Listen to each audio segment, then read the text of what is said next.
Hi guys, welcome back to my YouTube channel study time. तो आज हम लोग पढ़ने वाले हैं third topic, monitoring and inventory management. तो हमारे पास जो वस्तुएं होती हैं या खेल की सामग्रियां, उनको हम कैसे मैनेज करें, कहाँ पर रखें जो ख़राब नहीं होंगी। तो आज हम यही पढ़ने वाले हैं इस वीडियो में। मैं पहले इसको अंडरलाइन कर देता हूँ। Sports equipment or props play an important role in having a sporting experience. तो जो स्पोर्ट्स के इक्विपमेंट्स होते हैं या प्रॉप्स होते हैं, सामग्रियाँ जैसे कि बैट बॉल, तो एक इम्पोर्टेंट रोल प्ले करती हैं गेम खेलने में, स्पोर्टिंग एक्सपीरियंस। यहाँ पर इसका मतलब यही है, कन्फ्यूज नहीं होना। They vary in shape size type ETC। तो इनके जो शेप और साइज होते हैं वो मतलब अलग अलग होते हैं। वो भी क्यों डिपेंडिंग ऑन द फैक्टर्स। तो ये कुछ फैक्टर्स पर डिपेंड करते हैं, such as indoor outdoor sport, age of the learners, infrastructure availability. तो ये फैक्टर्स कौन से होते हैं कि गेम जो है वो इंडोर है, आउटडोर है, और जो जो खेल रहा है उसकी एज क्या है, age of learners, infrastructure availability. तो वो जो इक्विपमेंट है उसकी वो मतलब कितना उपलब्ध है। Regardless of the type of sport there are some important factor that need to kept in mind will selecting any sport equipment. तो तो मतलब हम कैसे कोई मतलब कि कोई सामग्री खरीदें खेल की, तो उसके लिए कुछ यहाँ पर दिए गए पॉइंट्स। पहला है एज अप्रोप्रिएटनेस। तो मतलब जो हमारी एज होती है उसी के हिसाब से खरीदनी चाहिए। The equipment props must be age appropriate. तो यहाँ पर जो मैं अंडरलाइन करता हूँ उसे आप नोट कर लीजिए, क्योंकि ये बहुत बार एग्जाम में है। दूसरा है इंडस्ट्री स्टैंडर्ड। तो हमारी जो इंडस्ट्री है उसी के स्टैंडर्ड के हिसाब से होना चाहिए, जैसे कि they must be manufactured as per the industry guidelines. तो जो हमारे इक्विपमेंट हैं वो मतलब इंडस्ट्री की गाइडलाइन से मैन्युफैक्चर किए जाएँ, कुछ उनके गाइडलाइंस भी होती हैं। और तो इसके एग्जांपल कुछ हैं, tennis ball made of rubber and not leather. कि जो हमारी टेनिस बॉल है वो रबर से ही बनाई जाए, न कि लेदर से। Cricket has made of would and not metal. तो जो क्रिकेट बैट है वो हमारे लकड़ी से बना जाए, न कि मेटल से। आप लोग भी खेलते होंगे क्रिकेट, तो जो लोग क्रिकेट खेलते हैं वो लोग वीडियो लाइक कर दें। तीसरा है स्पोर्ट टाइप। तो तो जो इक्विपमेंट्स हैं वो इस पर भी डिपेंड करता है कि स्पोर्ट टाइप कौन सा है। They must be selected as per the type of sport. तो हमारे जो इक्विपमेंट है वो स्पोर्ट कौन सा है इसके हिसाब से सेलेक्ट किए जाने चाहिए। For example basketball volleyball should not be use to play football and vice versa.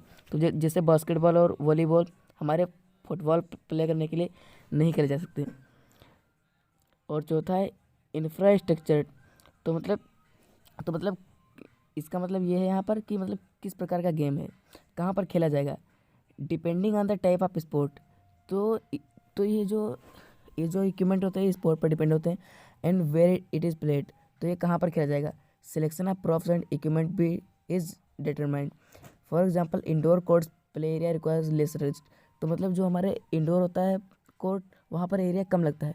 That an outdoor equipment that are expose to direct in sun and other hot water. लेकिन जो आउटडोर होता है तो वहाँ पर सन भी लाइट देता है, और वहाँ पर जो वेदर होता है वो अलग अलग होता है। The type of equipment and props is determined by the mobile and permanent play space. तो ये जो हमारा इक्विपमेंट होता है और प्रॉप्स होती हैं, ये इससे भी डिटरमाइंड किया जाता है कि ये कहाँ पर खेला जाएगा, मतलब जो इसकी परमानेंट स्पेस होगा। फॉर एग्जाम्पल आप permanent goal post, basketball post, volleyball poles are required to be installed in a permanent design place. जैसे कि हमें आप जानते हैं वॉलीबॉल पोस्ट, बास्केटबॉल पोस्ट, ये मतलब परमानेंट प्लेस पर डिजाइन हो चाहिए। If the play area is used for multipurpose activities. तो यहाँ पर देखिए वो अगर प्ले एरिया मतलब मल्टीपर्पज़ के लिए कई गेम खेलने के लिए यूज किया जाता है, that dismantlable mobile type of the same equipment is to be use. तो मतलब सेम प्रकार के यूज भी किए जा सकते हैं। तो हमारा फिफ्थ है ग्रुप साइज। तो उसमें ये भी बहुत मेन होता है कि मतलब हमें ग्रुप साइज कैसा होना चाहिए। They must be calculated as per number of learners. तो हमारे जो इक्विपमेंट्स है वो हमारे तो जितने हमारे सीख रहे हैं उनके हिसाब से होना चाहिए, जितने बच्चे हैं। If a large group of student, for example 14 student play at a time, अगर 40 बच्चे खेलते हैं तो इसके लिए हमें ग्रुप में डिवाइड करना चाहिए। It is always best to divide them into smaller groups and each group should be given adequate number of props to play with. तो हमें जो ग्रुप्स डिवाइड किए हैं उनको एक नंबर में देना चाहिए प्रॉप्स, जो कि हर ग्रुप के पास हो। The small group also require customization of the equipment. तो जो स्मॉल ग्रुप्स होते हैं उनके लिए इक्विपमेंट का कस्टमाइजेशन भी होता है कि किस बच्चे के पास ये होगा, किस बच्चे के पास फुटबॉल होगा, कहाँ पर क्या होगा। 6 है बजट। तो ये हमारा मेन फैक्टर होता है, क्योंकि हम जहाँ भी जाते हैं कुछ खरीदने तो उसके लिए हमारे पास पैसा होना चाहिए। वही होता है इक्विपमेंट और प्रॉप्स के लिए। तो जब हम इक्विपमेंट एंड प्रॉप्स खरीदते हैं तो उसके लिए हमारे पैसा कैसा होना चाहिए। One of the most important factor that influence the selection of props and equipment is the budget availability. Sport equipment prices are directly affected by their quality. और ये बहुत ही मेन पॉइंट है कि जो जो हमारी प्राइस होगी उसी के हिसाब से हमें क्वालिटी मिलेगी। Equipment price range from 500 to lakhs. तो जो हमारी प्राइसेस होती है वो 100 से लाखों तक होती हैं। Leading international manufacturers like Naik, Adidas, Puma etc. और जैसा कि कुछ इंटरनेशनल कंपनियां तो जैसे कि नाइक, एडिडास, प्यूमा, तो इनकी क्वालिटी बहुत अच्छी होती है, come with the premium price, और इनकी प्राइस भी बहुत महंगी महंगी होती है। The experience is a playing comfort durability also varies depending on the brand. तो हमारा खेलने का तरीका, आराम, वो भी डिपेंड करता है ब्रांड पर। और मतलब और अगर लोअर ब्रांड का है तो हमें उतना खेलने में आनंद नहीं आता है। हम यहाँ पर पढ़ते हैं list of some commonly used props and equipments, जो कि हमारे कॉमन यूज में आते हैं इक्विपमेंट्स। तो यहाँ पर पहला है पैरासूट। यहाँ पर दिया गया है equipment, props, equipment name, usages. तो जो इस साइड है वो हमारा होगा इक्विपमेंट या प्रॉप, और जो बीच में दिया गया वो दिया गया उसका नेम, और उससे साइड में है यूजेज। तो पहला था पैरासूट। जो पैरासूट है वो किस लिए यूज किया जाता है। Teaching various level of space awareness, high mid and low. तो ये स्पेस के लेवल्स के लिए होता है। Coordination among the team members. तो ये मतलब जो टीम मेंबर्स होते हैं उनके बीच कोऑर्डिनेशन के लिए भी किया जाता है। और यहाँ पर दूसरा है agility ladder, jumping, hopping and twist and turn. तो यहाँ पर जो लेडर सीढ़ी होती है वो जंपिंग के लिए, हॉपिंग के लिए और ट्विस्ट एंड टर्न के लिए।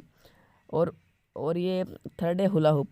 तो हमारा हुला हुप किस लिए यूज करता है। देखो पहला है jumping, hopping and waist rotation. Jumping मतलब कूदने के लिए, और जो वेस्ट रोटेशन है वो मतलब जो कमर पर हिलाती रहती हैं लड़कियाँ।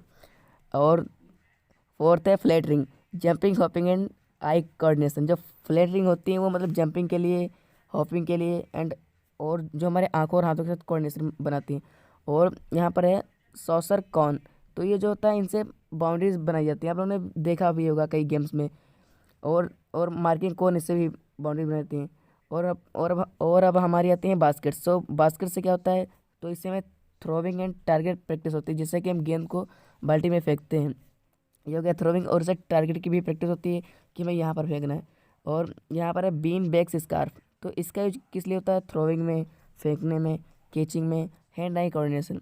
तो यही सब है, ये इंपॉर्टेंट है, आप इसको नोट कर लीजिए, ये आते हैं एग्जाम में।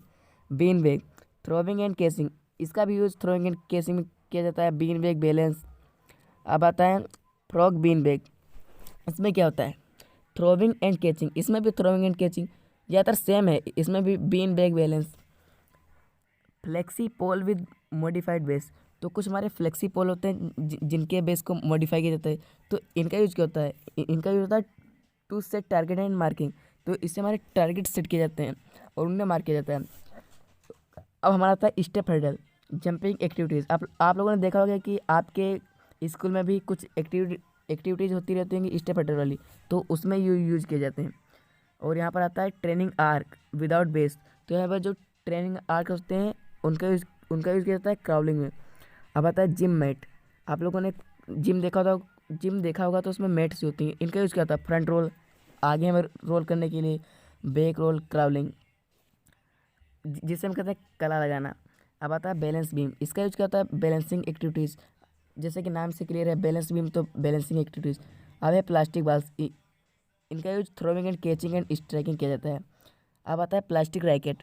इसका यूज किस में किया जाता है, इसका यूज करता है स्ट्राइकिंग विद प्लास्टिक बॉल। जैसे कि कोई प्लास्टिक बॉल है उसको स्ट्राइक करते हैं। जैसे कि आप लोगों ने बैडमिंटन खेला होगा तो उससे जो रैकेट होता है उससे चिड़िया को मारते हैं, चिड़िया वो नहीं, खेलने वाली। अब आता है relay baton, relay races for exchanging batons. तो आप लोगों ने रेसेस देखी होंगी, तो उसमें जो ये होता है बैटन, इनका एक्सचेंज किया जाता है, एक प्लेयर दूसरे के पास जाकर एक्सचेंज करता है। अब आता है स्कीपिंग रोप। इसका होता है स्कीपिंग, मतलब जो रोप होती है उसका मतलब स्कीपिंग मतलब कूदने में। आप लोगों में से बहुत लोग करते होंगे। अब आता है soft ball, throwing, catching and dribbling. आप लोग तो जानते होंगे थ्रोइंग में, कैचिंग में।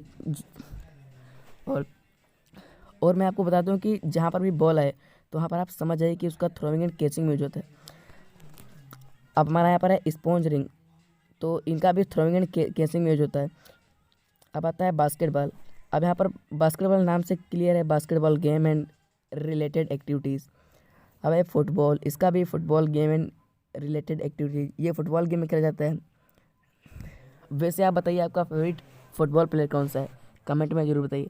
अब आता है वॉलीबॉल, तो इसका भी volleyball game and related activities.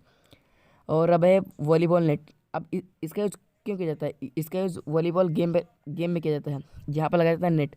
अब आता है rugby ball, rugby game and related activities, इसमें भी वही है, रग्बी बॉल रग्बी गेम में यूज़ की जाएगी।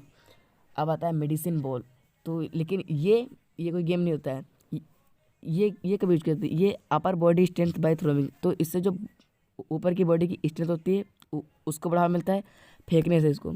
अब आती है mess bag, storage of props and balls, तो जो हमारी मेस बॉक्स होती है तो इसमें हमारे बॉल्स स्टोर किए जाते हैं और प्रॉप्स स्टोर किए जाते हैं।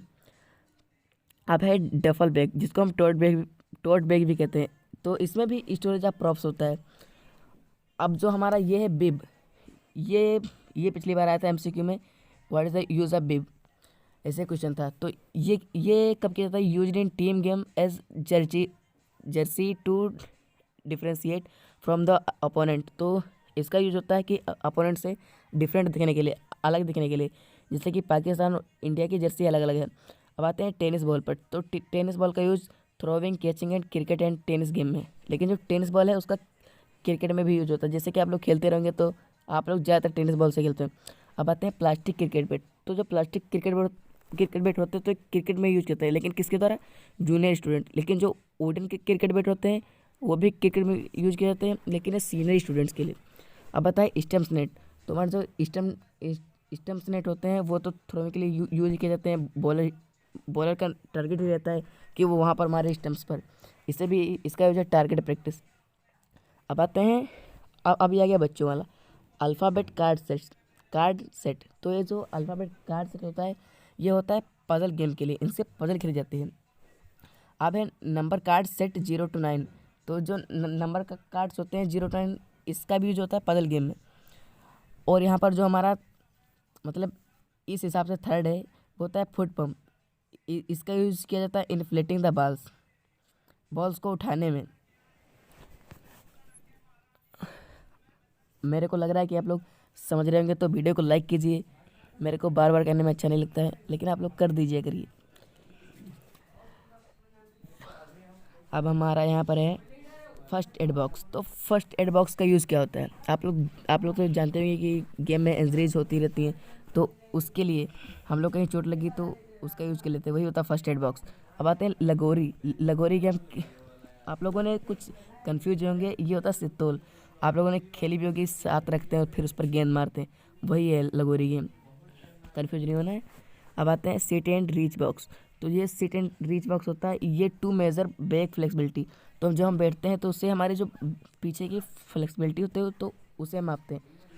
अब है यहाँ पर हमारा स्टॉप वॉच, तो स्टॉप वॉच का यूज़ क्या होता है, ये टाइम कीपिंग, मतलब टाइम को मापता है, जैसे कि कोई बंदा स्कीपिंग कर रहा है तो उसके लिए वो 30 सेकंड में कितना करता है, यही होता है, ये बहुत ईजी कॉन्सेप्ट है।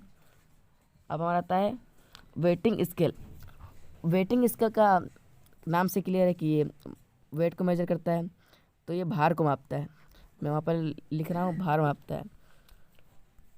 और इसके बाद है हमारा हाइट चार्ट का यूज किस लिए होता है, टू मेजर हाइट, सिंपल है, तो इससे हमारी हाइट मापी जाती है, जैसे कि हमारी हाइट कुछ समय बाद बढ़ती रहती है तो उसी को मापने के लिए यूज़ होता है। और इसके बाद है मेजरिंग टेप का यूज़ कब होता है, कि टू मेजर डिस्टेंस, जैसे कि एक जगह से दूसरे जगह की डिस्टेंस कितनी होगी, जिससे आप लोग भी जो पीटी सर हैं वो मापते रहते होंगे कि ये कोड कितने होगा, तो उसी हिसाब से मेजरमेंट करके ही कोड को बनाते होंगे।